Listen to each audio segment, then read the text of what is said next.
Dear students, welcome to our YouTube channel medico nursing classes. आज की crash course की हमारी क्लास, जिसमें हम हमारे नर्सिंग के जो भी नर्सिंग ऑफिसर रिक्रूटमेंट एग्जामिनेशन में आने वाले जो भी इंपॉर्टेंट पॉइंट्स है, जो भी सब्जेक्ट्स हैं, उनको हम अच्छे से कंसाइज मैनर के अंदर डिस्कस कर रहे हैं, ताकि ये पॉइंट्स आपकी तैयारी को और भी रिफाइन करके निकाल सकें। तो कल की क्लास के अंदर हमने देखा था कि वाइटल साइन के बारे में हमने पढ़ा था। वाइटल साइन में हमने देखा था कि पेन क्या होता है, उसके बारे में देखा था। ऑक्सीजन सेचुरेशन क्या चीज़ है, पल्स क्या था, पल्स के कौन कौन से कैरेक्टरिस्टिक्स थे, इंपॉर्टेंट पल्स से रिलेटेड जो इंपॉर्टेंट टर्मिनोलॉजी थी वो देखी थी। टेम्परेचर से रिलेटेड जो भी इंपॉर्टेंट टर्मिनोलॉजी थी वो हमने देख ली थी। और लास्ट में हम देख रहे थे रेस्पिरेशन से रिलेटेड इंपॉर्टेंट टर्मिनोलॉजी। तो रेस्पिरेशन से रिलेटेड इंपॉर्टेंट टर्मिनोलॉजी के अंदर हम देखा था, रेस्पिरेशन की इंपॉर्टेंट टर्मिनोलॉजी के अंदर हम देखिए, मैंने आप लोगों को बता ही दिया था कि दो वैल्यूज है इंपॉर्टेंट है। नॉर्मल वैल्यू है वो कई कुछ बुक्स के अंदर आपको 16 to 20 बीट ब्रीथ पर मिनट मिलेंगी, और कुछ ऐसी बुक्स हैं जिन बुक्स के अंदर 12 to 16 ब्रीथ आपको, ये भी एक नॉर्मल रेंज है। ये भी एक क्या है, नॉर्मल रेंज है। तो स्टूडेंट यहाँ पे हमें ध्यान रखना है कि किस तरीके से ऑप्शन के अंदर हमसे ये पूछा गया, उसी के हिसाब से हमें आंसर करना है। उसके बाद हमने देखा था कि टेकीपीनिया क्या होता है, ब्रेडीपीनिया क्या होता है, हाइपरपीनिया क्या होता है, हाइपरवेंटिलेशन क्या होता है। ठीक है, नेक्स्ट हम बात करेंगे, आज की क्लास में हम बात करेंगे सबसे पहले हमारी जो टर्मिनोलॉजी है रेस्पिरेशन से रिलेटेड, वो है हमारी चाइनीज स्ट्रोक रेस्पिरेशन। सबसे पहले जो टर्मिनोलॉजी वो आई है हमारे पास, Cheyne Stokes respiration. Cheyne Stokes respiration के अंदर क्या होता है स्टूडेंट्स, इसमें क्या होता है, deeper than shallow with the possible period of apnoea. इसमें क्या होता है, सेलो रेस्पिरेशन हो रही होती है, सेलो रेस्पिरेशन होती है, और सेलो रेस्पिरेशन के साथ क्या होता है, नॉर्मल रेस्पिरेशन नहीं हो रही होती, इसमें एक अबनॉर्मल ब्रीथिंग होती है। अबनॉर्मल ब्रीथिंग क्या, ये भी एक टाइप ऑफ अबनॉर्मल ब्रीथिंग है, type of abnormal breathing.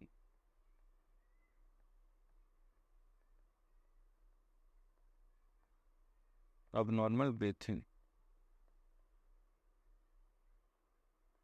Abnormal breathing का टाइप है जिसके अंदर क्या होता है, बहुत ही डीप सैलो ब्रीथिंग हो रही होती है with the possible period of apnoea. ध्यान रखने की बात है कि इसका सबसे इंपॉर्टेंट पॉइंट क्या है, चाइनीज स्टॉक रेस्पिरेशन का सबसे इंपॉर्टेंट पॉइंट क्या है, पीरियड ऑफ एपनिया आपको देखने को मिलेगा, period of apnoea. Period of apnoea आपको इसमें जरूर देखने को मिलेगा, उसे बोलते हैं अपन चाइनीज स्ट्रोक रेस्पिरेशन स्टूडेंट्स। ठीक है स्टूडेंट, आई होप आप लोगों को समझ में आ रहा होगा। किसी भी स्टूडेंट को कोई डाउट है तो प्लीज़ आप कमेंट सेक्शन में जरूर पूछें, मैं डेफिनेटली उसका आंसर करूँगा। नेक्स्ट आपका है कुसुमल ब्रीथिंग। नाम से ही आपको थोड़ा सा आइडिया लग रहा होगा, Kussmaul breathing it is the main characteristics of diabetic ketoacidosis, DKA। सबसे इंपॉर्टेंट मोस्ट MCQ हो सकता है ये आप लोगों के लिए। कुसुमल ब्रीथिंग कहाँ देखने को मिलती है, डायबिटिक कीटो एसिडोसिस के अंदर। एक ऐसी डायबिटिक कीटो एसिडोसिस एक ऐसी कंडीशन है जिसके अंदर बॉडी के अंदर एसिड का प्रोडक्शन है, एसिड और कीटोन बॉडीज का जो प्रोडक्शन है वो बहुत ज़्यादा बढ़ जाता है, जिसकी वजह से वहाँ पे क्या होता है, आपको कुसुमल ब्रीथिंग है वो देखने को मिलती है। अब इसमें देखिए कुसुमल ब्रीथिंग क्या होती है। ठीक है, कुसुमल ब्रीथिंग के अंदर क्या होता है, डीप और लेबरियस ब्रीथिंग होती है। काफ़ी डीप ब्रीथिंग करता है पेशेंट, और साथ के साथ क्या होता है, उसको बहुत ज़्यादा तकलीफ और उसको बहुत ज़्यादा परेशानी हो रही होती है सांस लेने में। लेबरियस मतलब बहुत ज़्यादा एफर्ट करने पड़ रहे हैं उसको। ठीक है, डीप होती है, लेबरियस ब्रीथिंग होती है। लेबरियस मतलब required so much effort, required more effort, बहुत सारे एफर्ट्स की जरूरत पड़ रही है इसको, बहुत ज़्यादा जोर लगाना पड़ रहा है, बहुत मेहनत करनी पड़ रही है सांस लेने के लिए। और ठीक है, ये रहेगा क्या रहेगा, डीप एंड लेबरियस ब्रीथिंग रहेगी with the pattern usually associated with severe metabolic acidosis. ठीक है, इसमें क्या है, पीरियड ऑफ एपनिया नहीं आया है, इसमें क्या नहीं आया, पीरियड ऑफ एपनिया नहीं आया। यहाँ पे क्या है, डीप है। मेन इसका जो कैरेक्टरिस्टिक्स है वो क्या है, deep and laborious, laborious breathing, deep and laborious breathing हो रही है। कहाँ हो रही है, ये हो रही है आपकी कुसुमल ब्रीथिंग के अंदर। अब सबसे इंपॉर्टेंट चीज देखना है स्टूडेंट्स। ठीक है, अब सबसे इंपॉर्टेंट एक चीज इसमें बताई गई है कि it is associated with severe metabolic acidosis, associated with severe metabolic acidosis, severe metabolic acidosis. Severe metabolic acidosis का मतलब क्या होता है, सीवियर मेटाबॉलिक एसिडोसिस का मतलब यहाँ पर ये है कि bicarbonate acidosis, bicarbonate ion, ion है उनका लेवल है क्या हो चुका है, डिक्रीज हो चुका है। बॉडी के अंदर H+ आयन है, उनका लेवल क्या हो चुका है, इंक्रीज हो चुका है। क्योंकि जितना एसिड होगा उतना ही जितने H+ आयन होंगे और उतना ही एसिड मतलब कंसनट्रेटेड होगा। इसका मतलब ये है कि H प्लस आयन की कंसनट्रेशन ही किसको डिनोट कर रही है, वो डिनोट कर रही है आपके एसिड। ठीक है, H प्लस आयन जितने ज़्यादा होंगे एसिड उतना ही ज़्यादा होता जाएगा। ठीक है, और अब यहाँ पर क्या हो रहा है, ये है मेटाबॉलिक सीवियर मेटाबॉलिक एसिडोसिस की कंडीशन है, जिसके अंदर क्या हो रहा है, आपका बाइकार्बोनेट आयन का लेवल तो डिक्रीज हो जाता है और H प्लस आयन का जो लेवल है वो क्या हो जाता है, इंक्रीज हो जाता है। और ये कंडीशन आपकी कहलाती है मेटाबॉलिक एसिडोसिस। मेटाबॉलिक एसिडोसिस, ये कंडीशन आपकी कहलाती है मेटाबॉलिक एसिडोसिस। और पीएच, H प्लस आयन हो गए, H प्लस आयन और पीएच भी इंक्रीज हो जाती है इसके अंदर। ठीक है जी। और एसिडोसिस के अंदर normally in case of acidosis, acidosis की कंडीशन के अंदर पोटेशियम का लेवल हमेशा इंक्रीज मिलेगा आपको। इन केस ऑफ एसिडोसिस, याद रखने की बात है, बहुत ही इंपॉर्टेंट एमसीक्यू है ये आपके लिए। ठीक है, कि एसिडोसिस की कंडीशन के अंदर आपको पोटेशियम का लेवल हमेशा इंक्रीज मिलता है, पोटेशियम का लेवल हमेशा इंक्रीज मिलता है। और एल्केलोसिस के अंदर, और एल्केलोसिस के अंदर क्या होता है, के प्लस हमेशा आपको डिक्रीज ही मिलेगा। के प्लस हमेशा आपको क्या मिलेगा, डिक्रीज ही मिलेगा स्टूडेंट्स। तो ध्यान रखने की बात है, हमें इस चीज़ का ध्यान रखना है, अच्छे तरीके से हमें इस चीज़ को रीड आउट करना है, स्टडी करना है। तो कुसुमल ब्रीथिंग है, वो क्या ब्रीथिंग है, वो होती है normally diabetic ketoacidosis, DKA, diabetic ketoacidosis अंदर देखने को मिलती है। इसमें क्या होता है, जो भी इंडिविजुअल पेशेंट होता है वो क्या करता है, डीप और लेबरियस ब्रीथिंग करता है। नॉर्मली इसका जो पैटर्न होता है वो डीप एंड लेबरियस ब्रीथिंग का पैटर्न होता है, इसमें पीरियड ऑफ एपनिया नहीं आ रहा है। ठीक है, शैलो ब्रीथिंग, डीप और शैलो ब्रीथिंग हो रही है और पीरियड ऑफ एपनिया आ रहा है, इसका मतलब कौन सा है, चाइनीज स्ट्रोक रेस्पिरेशन की बात हो रही है। ठीक है, और अगर लेबरियस डीप और लेबरियस ब्रीथिंग की बात हो रही है तो ब्रीथिंग कौन सी होगी, आपकी कुसुमल ब्रीथिंग हो जाएगी स्टूडेंट। कौन सी ब्रीथिंग हो जाएगी, कुसुमल ब्रीथिंग। आई होप आप लोगों को समझ में आया। अगर किसी भी स्टूडेंट को कोई डाउट है तो प्लीज आप कमेंट सेक्शन में जरूर पूछिए। नेक्स्ट वन है बिटॉट्स रेस्पिरेशन। नेक्स्ट वन है बिटॉट्स रेस्पिरेशन, बायोट्स रेस्पिरेशन, बिटॉट्स रेस्पिरेशन। ठीक है, इसमें क्या कर रहे हैं, देखो बिटॉट्स रेस्पिरेशन क्या होता है कि अगर मैंने period of apnoea alternate, period of apnoea alternate regular with series of breathing of equal depth, ठीक है, that terminate abruptly and associated with meningitis. इसके अंदर क्या हो रहा है स्टूडेंट, इसमें देखना आप, इसके अंदर क्या हो रहा है, बटरवर्थ रेस्पिरेशन के अंदर क्या हो रहा है, यहाँ पर क्या है, यहाँ पर सबसे इंपॉर्टेंट, पहली इंपॉर्टेंट चीज की पीरियड ऑफ एपनिया है, period of apnoea, period of apnoea, period of apnoea. Students, period of apnoea का मतलब है कि रेगुलर रेस्पिरेशन चल रही है, उसके बीच में एक पीरियड ऑफ एपनिया, मतलब एक छोटा सा एपनिया का पीरियड आ रहा है। ठीक है, उसे बोलते हैं अपन बिटॉट्स रेस्पिरेशन। अब इसमें पहला पॉइंट कि पीरियड ऑफ एपनिया है वो प्रेजेंट होगा। ठीक है, ठीक है। अब पीरियड ऑफ एपनिया तो आपका होगी कि चाइनीज स्ट्रोक रेस्पिरेशन के अंदर भी प्रेजेंट था, लेकिन दूसरा जो कैरेक्टरिस्टिक्स है बिटॉट्स रेस्पिरेशन का वो नहीं होगा। Regular with series of breathing और इक्वल, मतलब इसमें रहेगी, बाकी जो रहेगी वो रहेगी नॉर्मल ब्रीथिंग पैटर्न रहेगा आपका। अगर कोई इंडिविजुअल का ब्रीथिंग जो पैटर्न है वो नॉर्मल चल रहा है, नॉर्मल ब्रीथिंग पैटर्न है, नॉर्मल ब्रीथिंग पैटर्न है, उसी के बीच में, उसी के बीच में in between normal breathing, it between normal breathing pattern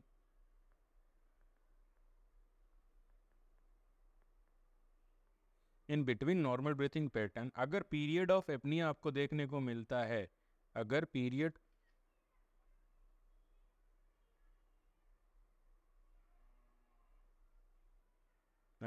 of apnoea आपको देखने को मिलता है, ठीक है, इन बिटवीन, अगर आपको पीरियड ऑफ एपनिया आपको देखने को मिलता है,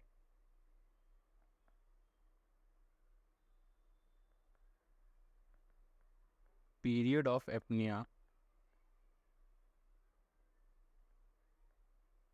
प्रेजेंट, अगर पीरियड ऑफ एपनिया अगर प्रेजेंट है नॉर्मल ब्रीथिंग पैटर्न के बीच में, तो उसे हम बोलेंगे, क्या बोलेंगे, बिटॉट्स रेस्पिरेशन। तो तीन चीज़ें सबसे इंपॉर्टेंट है, मैं तीन चीज़ें इस पेज में हमने जो भी पढ़ा है या इस स्लाइड में हमने जो भी पढ़ा है वो काफ़ी इंपॉर्टेंट है। चाइनीज स्ट्रोक रेस्पिरेशन की इसमें सैलो और डीप ब्रीथिंग होगी, साथ के साथ पीरियड ऑफ एपनिया भी है। ठीक है, दूसरा कुसुमल ब्रीथिंग, इसमें डीप और लेबरियस ब्रीथिंग होगी, डीप और लेबरियस ब्रीथिंग होगी। कैरेक्टरिस्टिक्स याद रखिएगी, डीप और लेबरियस ब्रीथिंग, डीप और सैलो चाइनीज स्ट्रोक रेस्पिरेशन के अंदर है। ठीक है, और चाइनीज स्ट्रोक रेस्पिरेशन का सबसे इंपॉर्टेंट कैरेक्टरिस्टिक्स क्या होता है, ध्यान रखने का, कि पीरियड ऑफ एपनिया वहां पर जरूर आपको देखने को मिलता है। अब बिटॉट्स रेस्पिरेशन के अंदर ब्रीथिंग पैटर्न है वो तो नॉर्मल, आपका पेशेंट है वो नॉर्मल ब्रीथिंग कर रहा है, लेकिन बीच बीच में वो क्या कर रहा है, पीरियड ऑफ एपनिया वहाँ पे आपको देखने को मिल रहा है। तो वो कंडीशन क्या कहलाती है, आपकी बायटॉट्स respiration.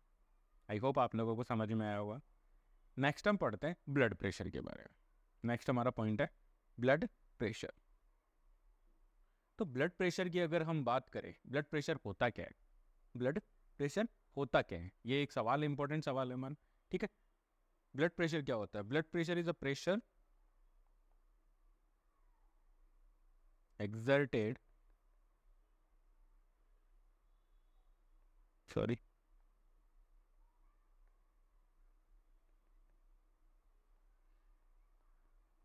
pressure exerted on the wall of blood vessels, on the wall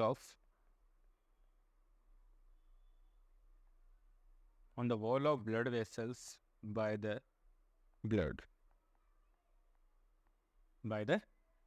blood के द्वारा ब्लड वेसल्स की वॉल पे लगाया गया प्रेशर क्या कहलाता है, ब्लड प्रेशर कहलाता है। स्टूडेंट्स याद रखिएगा, बीएससी नर्सिंग और जीएनएम नर्सिंग की जो भी हमारी नर्सिंग का फर्स्ट ईयर होता है उसमें सबसे अच्छे से यही डेफिनेशन हमें सिखाई जाती है। तो ब्लड प्रेशर क्या होता है, blood pressure is the pressure exerted by the blood on the wall of blood vessels, ठीक है। और ये कहाँ से, ये रिजल्ट कैसे आया, is the result of contraction of, as a result of contraction of, as a result of contraction of, किसके कॉन्ट्रैक्शन की वजह से, लेफ्ट वेंट्रिकल के कॉन्ट्रैक्शन की वजह से जो प्रेशर एग्जर्ट हुआ उसे बोलते हैं अपन ब्लड प्रेशर, ठीक है स्टूडेंट्स। तो ब्लड प्रेशर अब दो प्रकार का होता है, पहला systolic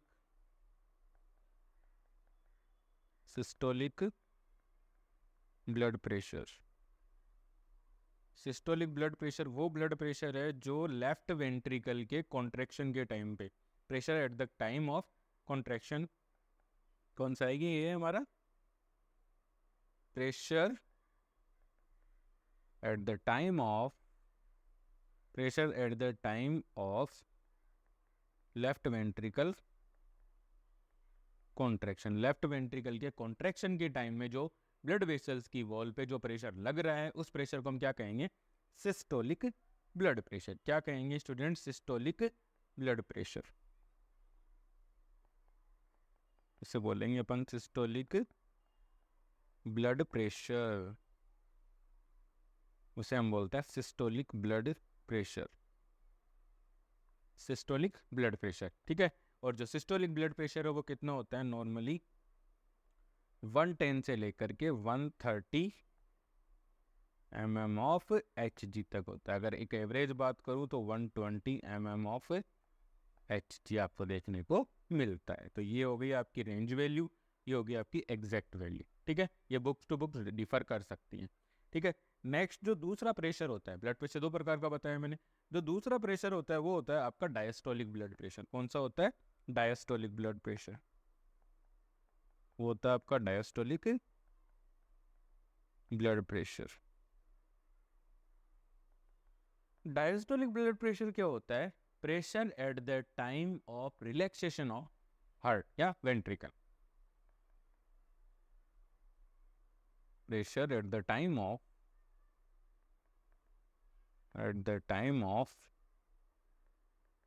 in the time of relaxation of, at the time of relaxation of left ventricle, LV मतलब left ventricle, it is about, ये कितना होता है, ठीक है, it is about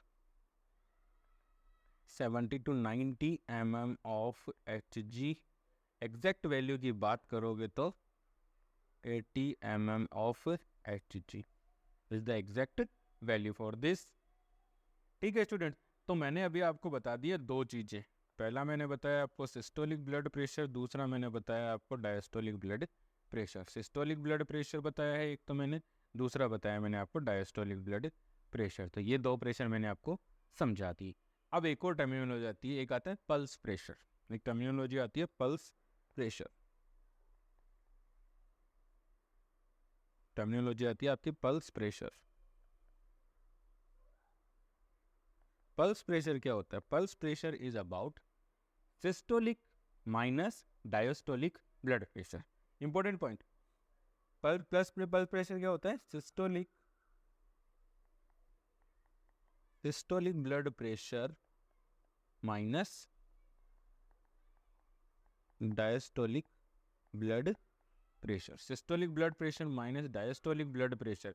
systolic blood pressure कितना था हमारा, सिस्टोलिक ब्लड प्रेशर में हम एक रेंज लेते थे, रेंज ने लेकर के यहाँ पे एग्जैक्ट वैल्यू लेकर मैं आपको समझाना चाहूँगा 120, और डायस्टोलिक था हमारा कितना 180, सॉरी 80। तो सिस्टोलिक बीपी मतलब 120 minus 80 is equal to 40 mm of Hg is about our pulse pressure, pulse pressure. ठीक है स्टूडेंट्स, अब अगर आपसे कोई पूछे कि पल्स प्रेशर क्या होता है, तो पल्स प्रेशर का मतलब होता है, पल्स प्रेशर का मतलब क्या होता है, systolic minus diastolic blood pressure. Systolic minus diastolic blood pressure is known as pulse pressure. और पल्स नॉर्मल पल्स प्रेशर है वो कितना होता है स्टूडेंट्स, नॉर्मल पल्स प्रेशर है, ठीक है, is a normal pulse pressure,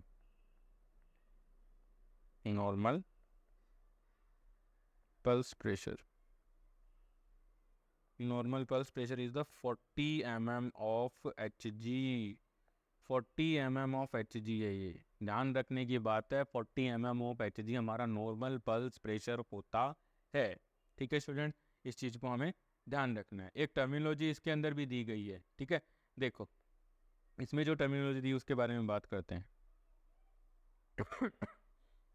I hope आप लोगों को क्रैश कोर्स की क्लासेस समझ में आ रही होंगी, साथ के साथ ये आपकी जो भी तैयारी है उसमें भी आपकी हेल्प कर रही होंगी। अगर किसी भी प्रकार का क्रैश कोर्स की क्लास से रिलेटेड कोई डाउट है, कुछ एक्स्ट्रा आपको पूछना है, कुछ एक्स्ट्रा आपको पढ़ना है, प्लीज़ आप कमेंट सेक्शन में ज़रूर बताइए, मैं डेफिनेटली उनका आंसर करूँगा और मैं पूरी हेल्प करने की कोशिश, पूरी मदद करने की कोशिश करूँगा कि आपकी तैयारी और अच्छे से हो सके। इसमें हमारी टर्मिनोलॉजी है वो देखते हैं, उसमें इसकी हमारी जो टर्मिनोलॉजी उसमें पूछा गया है ऑर्थोस्टैटिक हाइपोटेंशन, ठीक है, और दूसरा पूछा गया है पोस्चुरल हाइपोटेंशन। सबसे पहले तो हम बात करते हैं हाइपोटेंशन क्या होता है। दो वर्ड आती हैं, हाइपोटेंशन एंड हाइपरटेंशन। पहला आता है हाइपोटेंशन। हाइपोटेंशन की बात करें तो ब्लड प्रेशर बीपी लो या blood pressure below the normal range, below the normal range. अगर किसी इंडिविजुअल का ब्लड प्रेशर नॉर्मल रेंज से नीचे चला गया है, ठीक है, नीचे चला गया है मतलब अगर सिस्टोलिक बीपी की बात करूं तो वो आपका चला गया 110 mm ऑफ Hg से नीचे, और डायस्टोलिक बीपी की बात करूं, ठीक है, डायस्टोलिक बीपी की बात करूं तो वो चला गया आपका 70 mm ऑफ Hg से नीचे, ठीक है। तो ये कंडीशन आपकी क्या कहलाती है, हाइपोटेंशन कहलाती है, ठीक है, ये कंडीशन क्या कहलाती है स्टूडेंट्स, हाइपोटेंशन। दूसरा मैं आपको बताना चाहूँगा हाइपरटेंशन के बारे में, दूसरा मैं आपको बताना चाहूँगा हाइपरटेंशन के बारे में, दूसरा मैं बताता हूँ आपको हाइपरटेंशन के बारे में। हाइपरटेंशन की बात करें, अगर आप हाइपरटेंशन की बात करते हो तो हाइपरटेंशन क्या है, हाइपरटेंशन एक ऐसी कंडीशन है जिसके अंदर क्या होगा, आपका ब्लड प्रेशर है वो नॉर्मल रेंज से ज़्यादा चला जाता है, blood pressure BP more than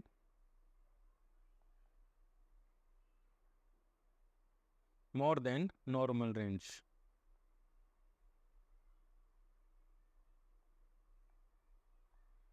अगर आपका blood pressure more than normal range है, मोर देन नॉर्मल रेंज से ज़्यादा है, तो वो कंडीशन आपकी क्या कहलाती है, हाइपरटेंशन कहलाती है,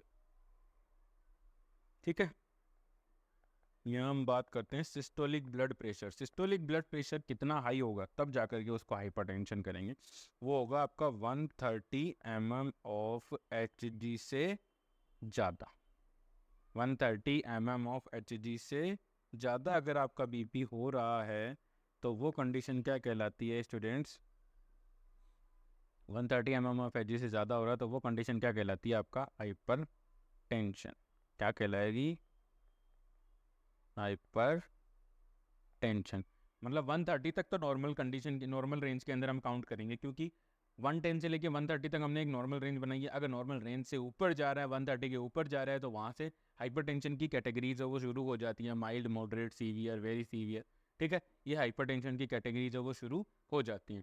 और अगर डायस्टोलिक ब्लड प्रेशर की आप बात करते हो स्टूडेंट, और अगर आप डायस्टोलिक ब्लड प्रेशर की अगर आप बात करो, diastolic blood pressure, diastolic blood pressure, diastolic blood pressure की अगर आप बात करते हो, तो वो अगर 90 mm of Hg, 90 mm of Hg से ज़्यादा जाता है, तो वो कंडीशन क्या कहलाती है? आपकी हाइपरटेंशन। वो कंडीशन आपकी क्या कहलाती है? हाइपरटेंशन कहलाती है। तो ये टर्मिनोलॉजी मैंने आपको समझा दी है कि हाइपरटेंशन क्या होता है और हाइपोटेंशन क्या होता है। आई होप आप लोगों को अच्छे से समझ में आया होगा। यहाँ पर जो बात चल रही है हमारी, उस बात की बात करते हैं। उस बात की बात ये है, इसमें हमसे पूछा गया है कि ऑर्थोस्टैटिक हाइपोटेंशन क्या होता है। तो हाइपोटेंशन का मीनिंग तो आपको पता चल गया, लेकिन अब एक ऑर्थोस्टैटिक का मुझे आपको समझाना होगा कि ऑर्थोस्टैटिक का मीनिंग क्या होता है स्टूडेंट्स। तो ऑर्थोस्टैटिक का मीनिंग आप देख रहे हो स्क्रीन पे लिखा हुआ है कि जैसे ही कोई इंडिविजुअल सुपाइन पोजीशन से अपराइट पोजीशन के अंदर आता है, ठीक है, सुपाइन पोजीशन से अपराइट पोजीशन के अंदर आता है, मतलब वो लेटा हुआ था, अगर वो बैठता है या फिर वो खड़ा होता है, तो उस कंडीशन के अंदर क्या होता है, उसका जो ब्लड प्रेशर है वो नीचे गिर जाता है, नॉर्मल रेंज से भी नीचे चला जाता है। तो वो कंडीशन क्या कहलाती है? ऑर्थोस्टैटिक हाइपोटेंशन और पोस्चुरल हाइपोटेंशन। ठीक है, पोस्चुरल का मतलब तो क्या होगा? पोजीशन। हाइपोटेंशन का मीनिंग हो गया लो ब्लड प्रेशर, लो बीपी। ठीक है, ऑर्थोस्टैटिक हाइपोटेंशन, हाइपोटेंशन का मीनिंग क्या हो गया? हाइपोटेंशन का मीनिंग क्या हो गया? लो बीपी। और ऑर्थोस्टैटिक का मतलब है पोजीशन। ठीक है, तो यहाँ पर हम बात कर रहे हैं कि जब पेशेंट सुपाइन पोजीशन से कौन से पोजीशन में आएगा? अपराइट पोजीशन में। सुपाइन पोजीशन से चाहे वो बैठे, चाहे वो खड़े होकर चलने की कोशिश करें, या चाहे वो खड़ा हो, तो उस कंडीशन के अंदर क्या होता है? उसका ब्लड प्रेशर है वो लो हो जाता है, और जिसकी वजह से उसको क्या होता है? ऑर्थोस्टैटिक हाइपोटेंशन हो जाता है। तो ये है हमारा ऑर्थोस्टैटिक हाइपोटेंशन। आई होप आप लोगों को समझ में आ रही होंगी क्लास। अगर किसी भी स्टूडेंट को कोई डाउट है तो प्लीज़ आप कमेंट सेक्शन में मुझे ज़रूर बताइए, मैं डेफिनेटली उनका आंसर करूँगा। आज की क्लास में इतना ही। आई होप मेरे द्वारा प्रोवाइड की जा रही नर्सिंग ऑफिसर रिक्रूटमेंट एग्जामिनेशन की जो भी आपकी लेक्चर वीडियोस हैं, साथ के साथ जो एक क्रेश कोर्स है MCQ सीरीज, वो आपकी नर्सिंग ऑफिसर रिक्रूटमेंट एग्जामिनेशन में प्रिपरेशन में आपकी हेल्प कर रही होंगी। Please like, share and subscribe. Thank you so much.